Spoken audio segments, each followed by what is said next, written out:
तर आलेले आहेत आजच्या दिवशीचे ओपनिंग वोटिंग ट्रेंड। या वोटिंग ट्रेंडनुसार कोण आहे पाठी आणि कोण आहे पुढे जाणून घेऊया। नमस्कार मित्रांनो, माझं नाव तुषार आणि सेव्हन मराठीमध्ये तुम्हा सगळ्यांचं पुन्हा एकदा स्वागत आहे।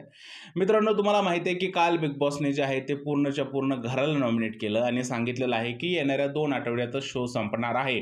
त्यामुळे हे वोटिंग ट्रेंड खूपच जास्त महत्त्वाचे आहेत।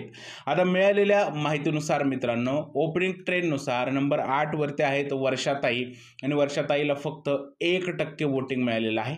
त्यानंतर नंबर 7 वरती आहेत पंढरीनाथ कांबळे। पंढरीनाथ कांबळे यांना 2% वोटिंग मिळालेलं आहे। त्यानंतर नंबर 6 वरती आहे निक्की तांबोळी। निक्की तांबोळीला मिळालेलं आहे 3% वोटिंग। त्यानंतर नंबर 5 वरती आहे जान्हवी किल्लेकर। जान्हवी किल्लेकरला मिळाले 4% वोटिंग। त्यानंतर नंबर 4 वरती आहे अंकिता वालावलकर। हिला मिळालेलं आहे 10% वोटिंग। त्यानंतर नंबर 3 वरती आहे अभिजित सावंत।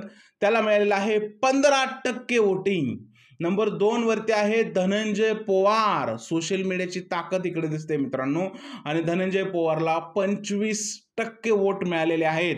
म्हणजे बघा, अभिजितपेक्षा 10% पर्सेंटेज त्याला जास्त आहे आणि बाकी लोक त्याच्या आसपास सुद्धा नाही आहेत। आणि नंबर 1 वरती राज्य करतोय सूरज चव्हाण, आणि सूरज चव्हाणला मिळालेले आहेत 40% वोट।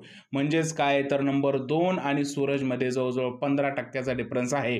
आणि जो नंबर शेवटचा कंटेस्टंट आहे वर्षाताई, त्यांना फक्त 1% वोट मिळालेले आहेत। तर नंबर 1 चा कंटेस्टंट सूरज चव्हाण याला 40% वोट मिळालेले आहेत। आणि मित्रांनो, साफ दिसतंय की या आठवड्यात 2 इलेक्शन होणार आहेत आणि 2 इलेक्शनमध्ये वर्षाताई आणि पॅडी दादा घराच्या बाहेर जाण्याची दाट शक्यता निर्माण झाली आहे या वोटिंग ट्रेंडनुसार। तुमचं काय म्हणणं आहे? कोण जाईल घरातून बाहेर आणि या वोटिंग ट्रेंडमध्ये बदल होतील का? सर्व गोष्टी कमेंटमध्ये सांगा। जर हा व्हिडिओ आवडला असेल तर त्याला लाईक करा, शेअर करा, चॅनलला सबस्क्राईब करायला विसरू नका। भेटूया पुढच्या व्हिडिओमध्ये। तोपर्यंत भारत माता की जय।